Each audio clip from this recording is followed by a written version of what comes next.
After he graduated from Princeton in 1942 with degrees in economics and international affairs, young George Shultz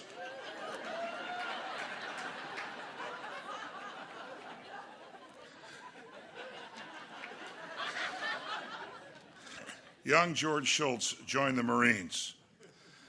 During the Second World War, he served as a combat leader of great courage and distinction in some of the most ferocious battles experienced by the Marines in the South Pacific. He is truly the epitome of the greatest generation. When the war ended, he earned his graduate degrees in economics from MIT and joined the faculty there. A few years later, he went to work for President Eisenhower's Council of Economic Advisors. Then it was on to the University of Chicago School of Business, where eventually he became dean. In time, he was named Secretary of Labor, Director of the Office of Management and Budget, and Secretary of the Treasury. When administrations changed, George Shultz returned to private life and moved to San Francisco, where he served as president and director of Bechtel Group. But before long, he returned to Washington to serve more than 6 years as President Reagan's Secretary of State and implement the policies that led to the end of the Cold War. And while it isn't easy to keep track of all entries on George Shultz's resume, one thing, to quote his old boss, is perfectly clear: that he has become, is now, and will be for all time to come, a major American figure across 2 centuries.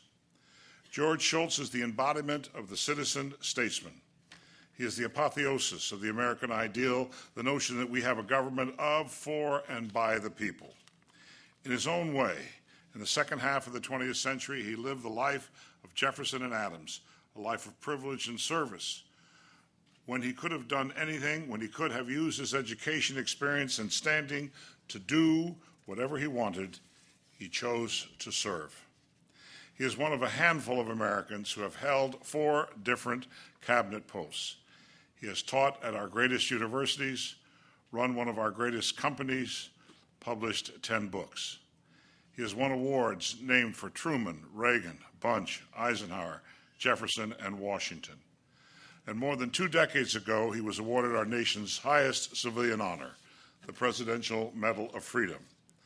Tonight, one day after his 90th birthday, the state of California honors the Honorable George Shultz for his resolute and boundless service to the American ideal.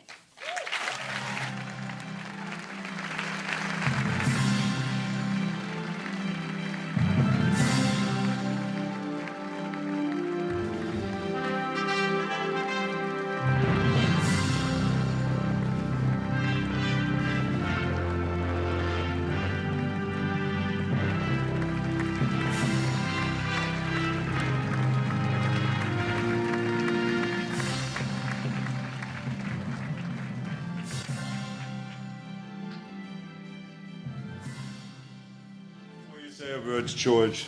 Since yesterday was your 90th birthday, let's all sing. Happy birthday to you. Happy birthday to you.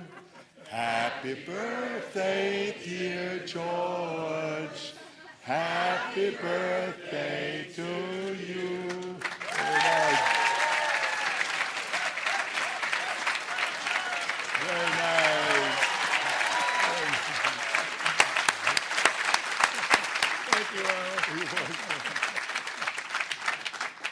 Thank you, Arnold. It's wonderful, a great honor, particularly to be honored by something that Maria and Arnold do.